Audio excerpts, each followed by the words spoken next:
All right, guys, and welcome to the 3 secrets to becoming a top seller on Etsy. So, we are going to be covering really these 3 main attributes that top Etsy sellers have.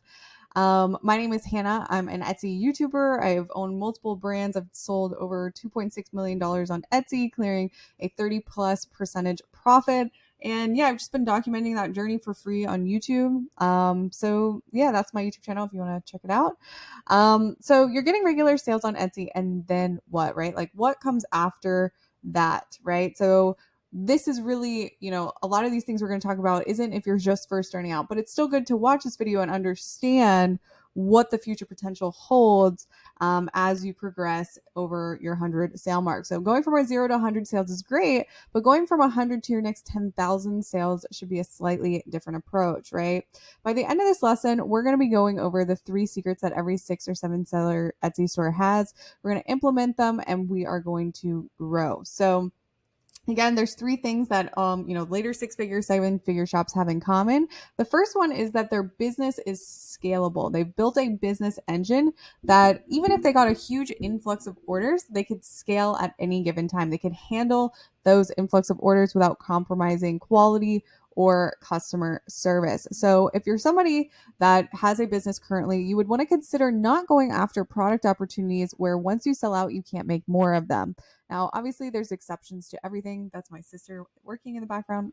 But, like I have a friend that sells $10,000 tables, right? Where he only has to sell, a couple $10,000 tables per month to really hit his later 6-figure mark, right? So that's a corner case. But for the most part, for the masses, for most of us, right, that's not reality, right? So we want to be able to have products that are scalable and also repeatable. So if you removed yourself from your design department or your own fulfillment, could your shop go on without you, right? And again, if you're new to Etsy, this isn't your biggest task at hand. Your biggest task at hand is getting product market fit. Do people even want what you have to sell? That's the most important thing at that stage. Now, later, right, we don't want to overlook these steps to build a really, dialed in business engine, right?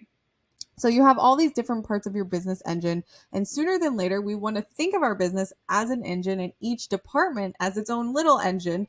And we want to optimize our shop for having a really strong systems and foundation in place.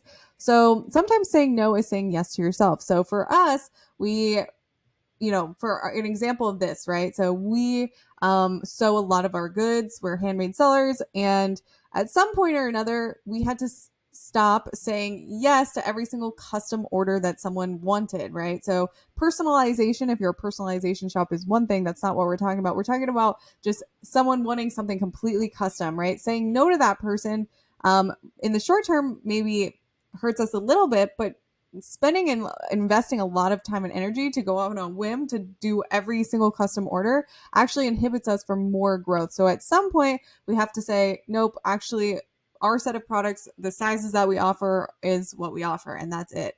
And if it's not a huge time burden on you, then you could continue to do it. But it's not a systemizable thing to just say yes to every single completely custom order. And then consider not going after product opportunities where systems can't be formed, right? So here is an example of our order fulfillment workflow, right? And again, you don't have to do all this and go this in depth, but at least you should have an understanding on a high level of what top shops are doing, right? So you do everything in your business just because you do it and you know how to do it. But if you wanted to remove yourself from that part of the business engine, right, would it actually be possible? So, and a lot of the things you do is just common sense, but we actually want to document it a step 1, step 2, step 3 process. So this is an example of every single step that has to happen to get an order fulfilled, right? Now, customer service is probably the easiest thing to build a SOP or a standard operating procedure around. So then you can remove yourself from that business engine and position yourself in the position in your company that you want to only work in. If you just want to do product development or marketing, right, you can do that, right? And that's the opportunity, being your own boss, right? And so even if you don't have no employees today, it's still good to start documenting your processes for maybe one day in the future that you do. And finally, the last one is trackable. So are you able to track your profits on each unique item you're selling, or are we just guessing month over month what exact items that you're selling? So trackable means that you're able to analyze your business metrics so you have clear key performance indicators on what to do next. It also means that you know exactly what you're selling at the end of each month. So a lot of times, I say, what do you sell the most of? And sellers can tell me their best sellers, but they don't actually know down to the penny what profit or actually which ones are making them the most profit, because just because something is a bestseller doesn't actually mean that it makes them the most money. So have you ever heard of the term flying blind? Imagine steering a ship without knowing where you're headed. That's how 90% of Etsy shop owners operate. They rely on revenue, clicks, and favorites to guide their decisions, but the only thing that actually matters is profit.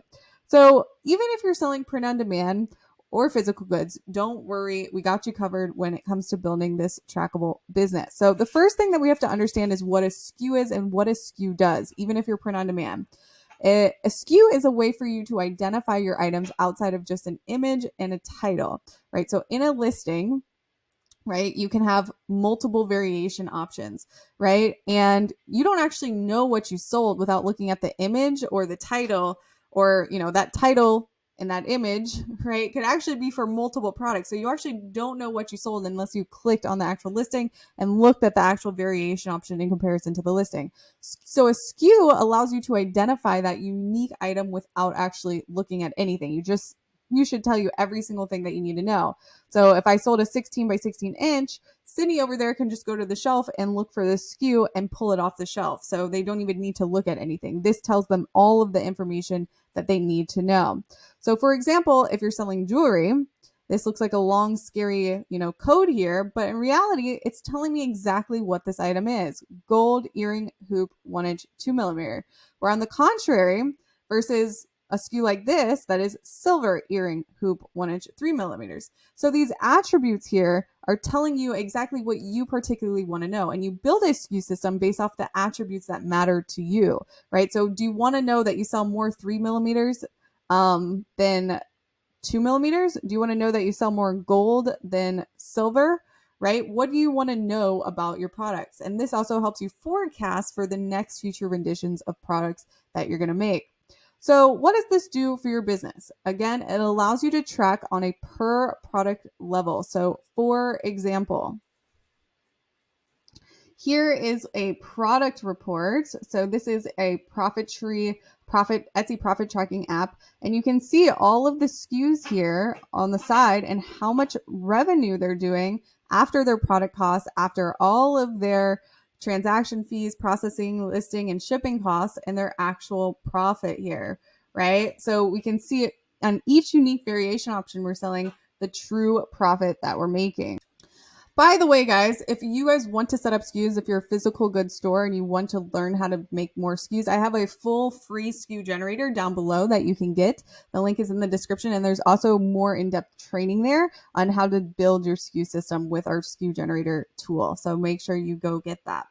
So again, it allows you to track your product costs on each unique item. So, different sizes of an item might have a slightly different cost. So you can then associate that SKU code to its exact cost, right? Because not all listings have the same cost on each unique product that you're selling. And it also allows you to scale with confidence, right? So when we can focus on just the products that are actually making us the most profit at the end of the month, we know what products to really focus on. So again, don't worry, even if you don't want to do all of this, or maybe you don't even want to use SKUs, you still have the opportunity to track your product costs and see your profit and still be able to have a trackable business even without the use of a SKU. And again, the SKU generator tool is down below. So this is what a profit tree dashboard looks like. And it basically gives you back your profit after all of those operating expenses and your cost of goods sold, or your product costs, on the whole shop level, but also on each product and on the listing level and on your orders, right? So there's a lot of really valuable stuff here, as well as giving you a visual, right? If you see like your ad cost percentage is getting too high that month because you need to keep it under 14%, right? Then we know that we need to go in and optimize our ads. Maybe our shipping cost is getting really high and we need to stop giving free shipping away and maybe consider charging for shipping, right? So we always have a visual that tells us what to do next. So here is an example of a listing report. So here's the products in a listing, right? We can see in this listing, these are the variation options, and we can see the amount of sales that we're getting. So maybe we're analyzing a listing report and we see that actually, this isn't a really good example, but our 18 by 18 is actually making us the most revenue. Or actually, which one is that? Oh, wait a second. It's actually our 20 by 20 that's actually making us our most profit. That's actually not making us any revenue, right? So in a listing, say, the 20 by 20 is actually the one making us the most of the profit, right? But maybe our main image in that listing isn't actually marketing the product that makes us the most profit. So maybe we need to duplicate that listing with a different product image and start optimizing and advertising the product that's actually making us the most money.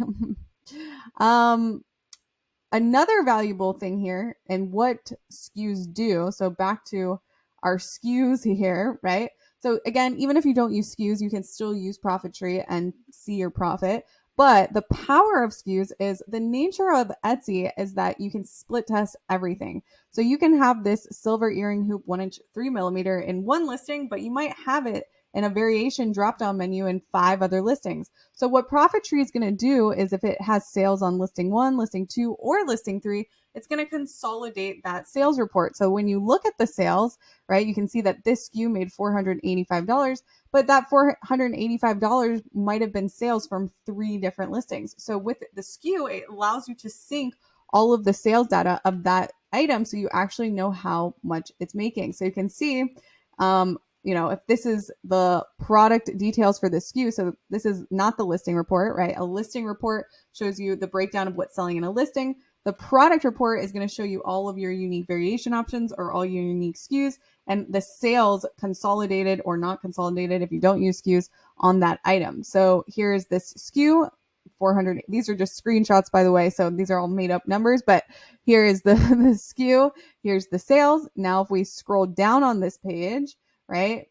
Actually, that product has a different product image because they're screenshots. But if we scroll down on that page, we could see that product is actually sold across 6 different listings here, right? So you see it, hopefully that makes sense, right? So one item with one SKU could be sold many times across many different listings, right? We're going to consolidate and show you the total revenue across how that SKU is performing, right? And then we can also see a detailed report, right? So if this in total, this unique item sold 11, 15, 17, 18, 19 times, right? We're going to break down which SKU and in which listing it's selling the most in.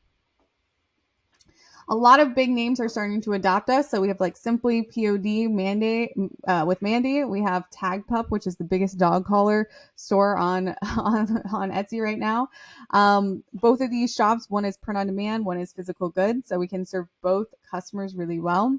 And overall, what does this do for your business? It keeps you honest with your business. It keeps you away from vanity metrics. So for example, Etsy loves to show clicks and likes and favorites, right?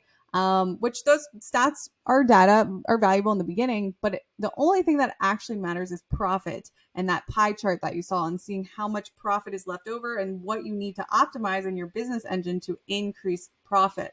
And when you're selling on a third-party platform, whether it's Amazon, Wayfair, these stat pages that they give you, they're going to manipulate it. Not that it's wrong, but they're going to show you what you want to see, right? Instead of what you need to see.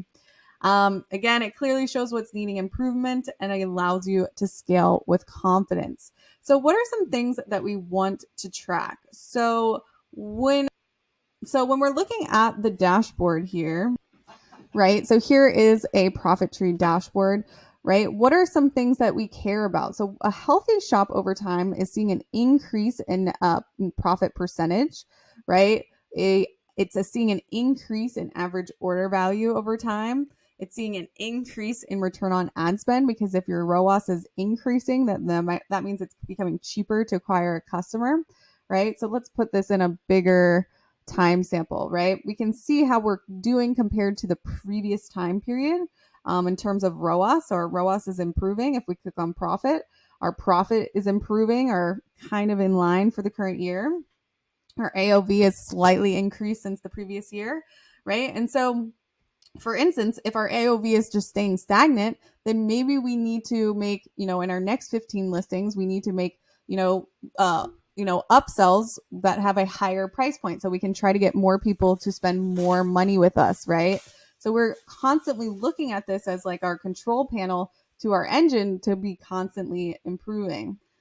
So currently there's actually no alternative to this. The only way you can actually get your profit on this level, especially with your product costs, is by pulling reports and basically going into Etsy and trying to do some Excel sheets and linking your SKUs with your reports. And it's a super painful process because I know that's how we used to do it for our own store. So we went out and tried to make it as automated as possible.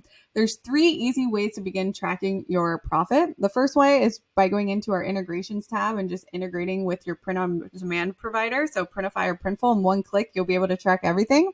If you're a physical goods seller, you can input your product costs manually, or you can upload them in bulk, which it's all explained in the platform. But overall, guys, those are the 3 things that really make for a high level Etsy business.